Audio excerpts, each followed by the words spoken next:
Well, hello there.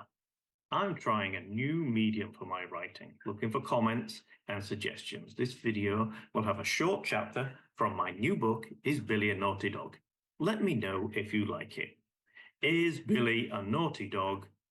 Chicken Racer, Chapter 3. Billy loved to smell the garbage can. It always smells so amazing. He cannot understand why Charlie and Marjorie throw food in there and don't let him eat it. Yesterday, they threw away a whole chicken carcass and wouldn't let him have any. Marjorie was cooking and Billy kept getting in the way, so she put him outside. The day was cold, grey and windy. Billy smelled the flowers and then went over to the big green bush at the bottom of the garden. He wondered if the door was still there. Billy pushed under the brush where it was dark. It was quite hard to see under such thick brush, but then he smelt again. There was a smell of bacon. He used his nose to guide the way. There was the door again. Billy went through the door, wondering what he would see this time.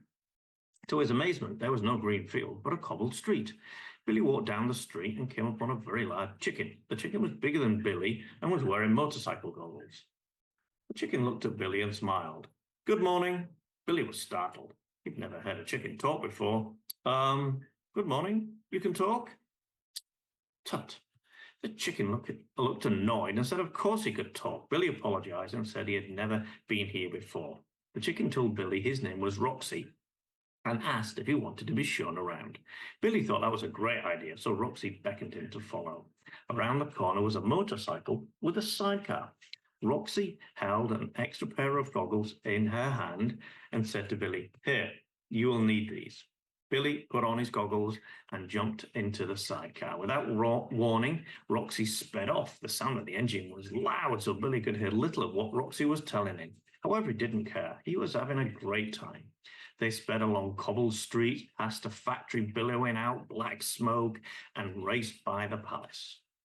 The houses then gave way to countryside, and they flew at top speed down narrow lanes. At one point, Billy could have sworn he heard a fox yell, "Slow down!"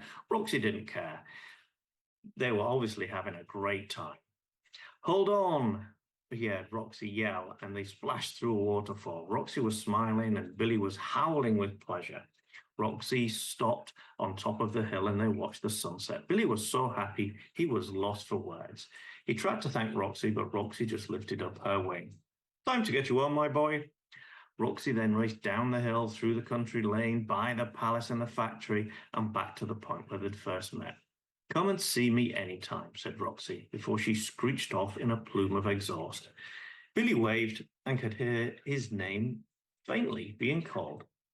Billy went back through the door and went to tell Marjorie what had happened. "Woof, woof, woof."